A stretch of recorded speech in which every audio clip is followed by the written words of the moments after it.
آج ہم بات کرنے جا رہے ہیں دنیا کے ایک ایسے ملک کی جس نے دنیا کی سب سے عظیم تہذیبوں کو جنم دیا، جہاں انسانی تاریخ کی سب سے پہلی تحریر لکھی گئی تھی۔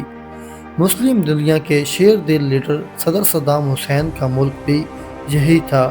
جی ہاں پیارے دوستوں، آج ہم بات کرنے جا رہے ہیں عراق کی، جس کی عوام نے امریکہ کی باتوں میں آ کر اپنے عظیم لیڈر کو اپنے ہاتھوں کھو دیا۔ یہ سرزمین مسلمانوں کے لیے انتہائی مقدس ہے، کیونکہ یہاں پر حضرت امام حسین رضی اللہ تعالی عنہ کا روضہ مبارک بھی موجود ہے۔ پیارے دوستوں، آج کی ویڈیو میں ہم آپ کو صرف اور صرف ملک کی تاریخ اور یہاں کی موجودہ کلچر، صدام حسین کے بارے میں کچھ معلومات اور عراق میں آج لوگ کیسی زندگی گزارتے ہیں اس پر بات کریں گے۔ اسلامی ٹاپک پر بات نہیں کی جائے گی، جس سے سنی مسلمان اور شیعہ مسلمان کے درمیان انتشار پیدا ہو۔ امید کرتا ہوں کہ آپ اس ویڈیو کو صرف انفارمیشن کی نگاہ سے دیکھیں گے۔ تو ویڈیو کو شروع کرنے سے پہلے تمام دوستوں سے گزارش ہے کہ ہمارے چینل کو سبسکرائب کر لیں اور ساتھ ہی بیل آئیکن بٹن کو بھی پریس کر دیں۔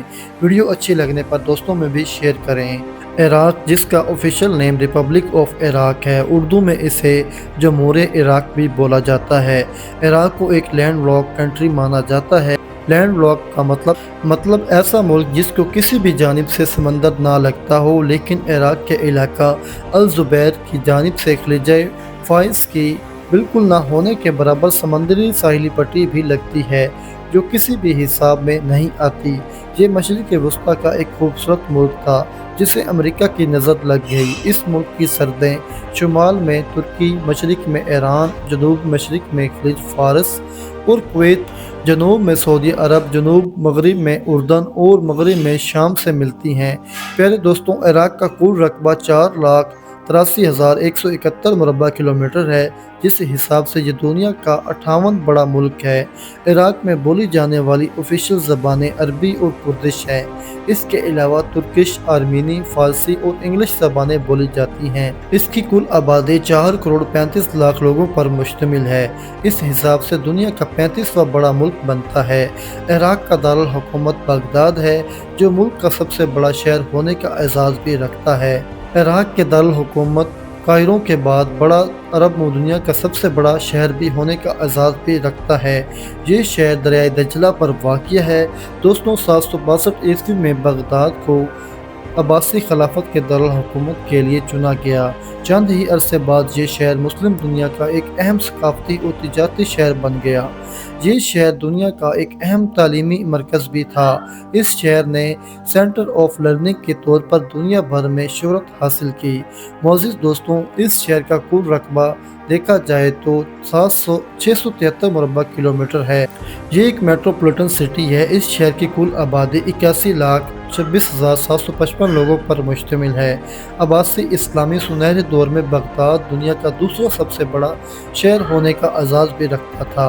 تب اس کی آبادی 10 لاکھ سے بھی زیادہ تھی۔ اس شہر کو 1258 میں منگولوں نے کافی حد تک تباہ کر دیا تھا۔ امریکہ کی جنگ جو 2003 میں شروع ہوئی اور 2011 تک جاری رہی، اس جنگ کے دوران اس شہر کو بے حد نقصان پہنچا۔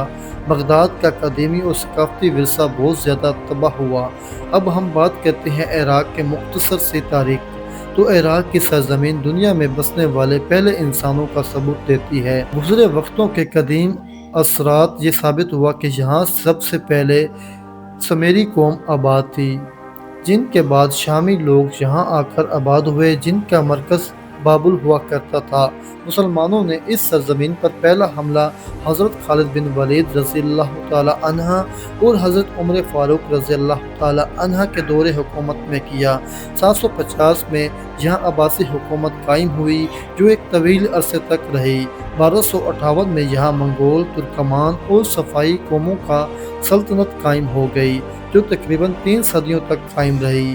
534 میں یہاں عثمانیوں نے ایک طویل خونخوار جنگ کے بعد اس علاقے کو فتح کر لیا، جو تقریباً 4 صدیوں تک عثمانیوں کے قبضے میں رہی۔ پہلی جنگ عظیم کے دوران سن 1919 میں یہاں برطانیہ نے قبضہ کر لیا۔ 1921 میں برطانیہ نے شاہ فیصل کو عراق کا بادشاہ مقرر کر دیا، جنہوں نے 12 سال حکومت کی۔ 1933 میں شاہ فیصل کی وفات کے بعد یہ حکومت 1958 تک چلی۔ پھر عراق کے جنرل عبدالکریم نے شاہ فیصل کو مروا دیا اور حکومت انقلابی کونسل کے ہاتھوں دے دی۔ 5 سالوں بعد یعنی 1963 میں کرنل عبداللہ اقتدار میں آئے، جو 1966 میں ایک فضائی حادثے میں مارے گئے۔ ان کے بعد عبد الرحمن مالک کے صدر بننے کے کچھ انقلابی کونسل کے ذریعے حکومت جنرل احمد البکر کو دے دی گئی۔ 1999 کو جنرل احمد البکر کے بعد صدر صدام حسین آ گئے۔ پھر عراق کے جنگجو کا سلسلہ شروع ہوا اور اس شیر دل جوان نے مسلم دنیا کو تحفظ بھی دیا اور مسلمانوں پر ہونے والے مظالم کی بھرپور جواب بھی دیا۔ 1980 میں عراق اور ایران کے درمیان جنگ ہوئی، جو 1988 تک چلتی رہی۔ اسی دوران 1981 میں اسرائیل نے عراق بغداد میں قائم ایٹمی کونسل کے ذریعے حکومت جنرل احمد البکر کو دے دی گئی۔ 1999 کے جنرل احمد بکر کے بعد جنرل صدر صدام حسین آ گئے۔ پھر عراق کی جنگوں کا سلسلہ شروع ہوا اور اس شیر دل جوان نے مسلم دنیا کو تحفظ دیا اور مسلمانوں پر ہونے والے مظالم کا بھرپور جواب دیا۔ 1980 میں عراق اور ایران کے درمیان جنگ ہوئی، 1988 تک جنگ رہی۔ اسی دوران 1981 میں اسرائیل نے عراق بغداد میں قائم ایٹمی گھر کو تباہ کر دیا، جو عراق کا سب سے بڑا نقصان تھا۔ 1990 میں عراق میں کویت پر حملہ کر دیا اور ایران اور کویت کی جنگ میں عراق کو کافی نقصان ہوا۔ ان دونوں جنگوں میں عراق ناکام ہوا۔ 17 جنوری 1991 میں صدام حسین نے اسرائیل پر میزائل پھینکے۔ پھر اسرائیل اور عراق کی جنگ ہوئی۔ یہ جنگ 23 فروری 1991 یعنی کہ 1 ماہ 6 دن میزائلوں کے ساتھ چلتی رہی۔ عراق کافی کمزور ہو گیا اور موقع کا فائدہ اٹھاتے ہوئے امریکہ نے برطانیہ کی حمایت حاصل کرتے ہوئے عراق پر حملہ کر دیا، جس سے عراق میں عبوری سول حکومت قائم کر دی گئی، جسے مکمل امریکہ ہینڈل کرنے لگا۔ سول حکومت نے صدام حسین کو دہشت گرد قرار دیا اور عوام کو صدام حسین کے خلاف کرنا شروع کر دیا۔ پاگل عوام بھی امریکہ کی باتوں میں آ گئی اور اپنے عظیم لیڈر کے خلاف ہو گئی۔ آخرکار صدام حسین کو سزائے موت کا حکم سنا دیا گیا۔ 30 دسمبر 2006 کو 59 سالہ مسلم دنیا کا شیر دل لیڈر صدام حسین کو پھانسی دے دی گئی، جس کے بعد عراق، شام اور فلسطین کا کیا حال ہوا، سب کچھ آپ کے سامنے ہے۔ صدام حسین نے کہا تھا، ہوں مسلم دنیا پر میلی آنکھ سے نہیں دیکھے گا تو ہم اس کا بھرپور جواب دیں گے۔ عراق کی عوام امریکہ کے ذریعے ترکی کی خواہش مند تھی، لیکن وہ غلط تھی۔ صدام حسین کے جانے کے بعد آج عراق کی عوام انہیں یاد کر کے روتی ہے۔ صدام حسین کا نام رہتی دنیا تک رہے گا۔ اللہ رب العزت کی ذات سے دعا ہے صدام حسین کو جنت میں اعلیٰ مقام عطا فرمائے، عراقی عوام کی حفاظت فرمائے۔ آج عراق میں امریکہ تو نہیں ہے، لیکن اپنا ایک اثر چھوڑ گیا ہے۔ آج عراق کی 70% سے زائد آبادی مفلسی کی زندگی گزارنے پر مجبور ہے، جس کی وجہ سے صرف اور صرف امریکہ ہے۔ معزز دوستوں، بے شک عراق ایک لوور کلاس ملک بن گیا ہے، لیکن اس کے باوجود عراقی عوام اپنی عیاشیوں کو قائم دائم رکھے ہوئے ہے۔ ملک میں شراب پر پابندی ہے، لیکن پھر بھی ہر سال کروڑوں لیٹر شراب ملک میں بنائی جاتی ہے اور سیل کی جاتی ہے۔ بہت ساری قیمتی برانڈز کو شراب غیر ملکیوں سے امپورٹ ہوتی ہے۔ پورے عراق میں جگہ جگہ شیشہ کلبز دیکھنے کو ملیں گے، جہاں عراقی لڑکیاں انجوائے کرتی اور ڈانس کرتی نظر آئیں گی۔ ملک میں مساج سینٹر بھی بہت ہیں، آپ کو جگہ جگہ ملیں گے۔ ڈانسنگ بار میں لڑکیاں انتہائی نازیبا لباس تن کر کے ڈانس کرتی نظر آئیں گی۔ غیر ملکی لوگ بھی خوب انجوائے کرتے نظر آئیں گے۔ ملک میں مہنگائی غیر ملکیوں کے لیے تو نہ ہونے کے برابر ہے، کیونکہ عراق کی کرنسی بالکل لو ہے۔ عراق کی کرنسی عراقی دینار ہے۔ اگر پاکستانی 1 روپیہ ہو تو عراقی 4.96 دینار بنتے ہیں اور انڈین 1 روپے کے بدلے 2 دینار بنتے ہیں۔ اس سے آپ خود اندازہ لگائیں کہ وہاں غیر ملکیوں کے لیے اتنی مہنگائی نہیں ہے۔ پیارے دوستو، دنیا میں سب سے پہلا پہیہ بھی عراق میں بنایا گیا، جسے لکڑی سے تیار کیا گیا تھا۔ دنیا کو ٹائم زون بتانے والا ملک عراق ہی ہے جس نے دنیا کو بتایا کہ 1 گھنٹے میں 60 منٹ اور 1 منٹ میں 60 سیکنڈ ہوتے ہیں۔ 1987 کی رپورٹ کے مطابق ایران میں 80% عربی لوگ آباد ہیں، 15% کردش اور باقی 5% دوسری قوموں کے لوگ آباد ہیں۔ اکثر ہم بات کرتے ہیں یہاں کے لوگوں کے مذاہب کی، ان میں 90% مسلمان سب سے زیادہ ہیں، جن میں 68% شیعہ مسلم اور باقی 34% سنی مسلم شامل ہیں، اور 99% کے علاوہ 2.5% کرسچن اور باقی 2.5% لوگ دوسرے مذاہب سے تعلق رکھتے ہیں۔ دوستو، عراق کی معیشت کا دار و مدار قدرتی آئل اور گیس ہے، جس کا بھرپور فائدہ آج تک امریکہ اٹھاتا چلا رہا ہے۔ یہ دنیا میں چوتھا سب سے بڑا تیل کے ذخائر رکھنے والا ملک ہے۔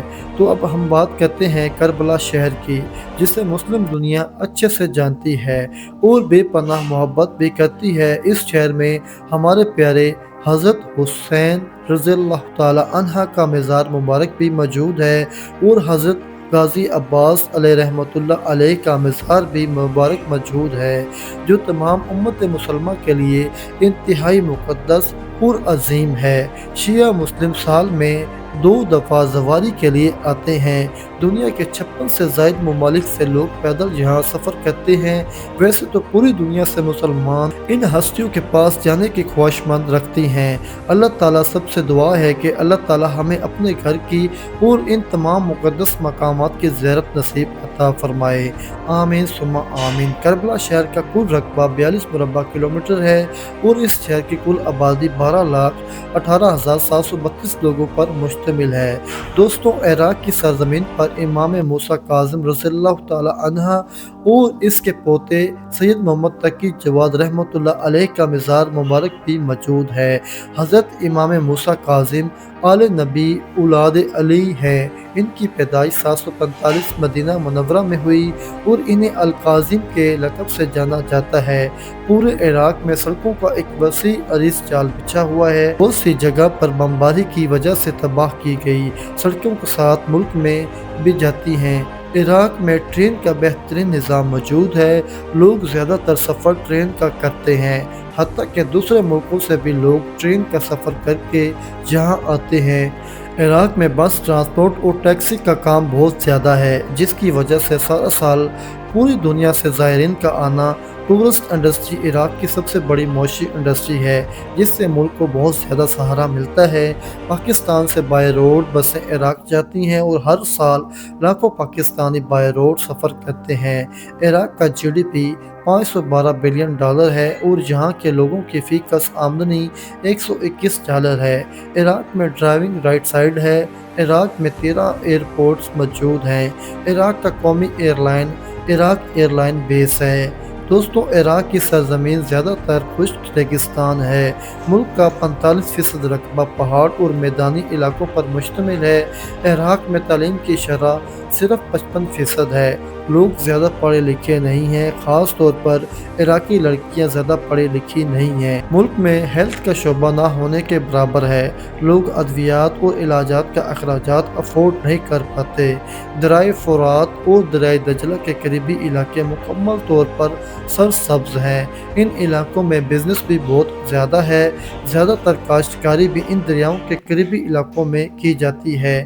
عراق کا موسم گرم رہتا ہے۔ عراق پاکستان سے 238 کلومیٹر کی دوری پر واقع ہے۔ عراق وقت کے لحاظ سے پاکستان سے 2 گھنٹے اور انڈیا سے 2.3 گھنٹے پیچھے ہے۔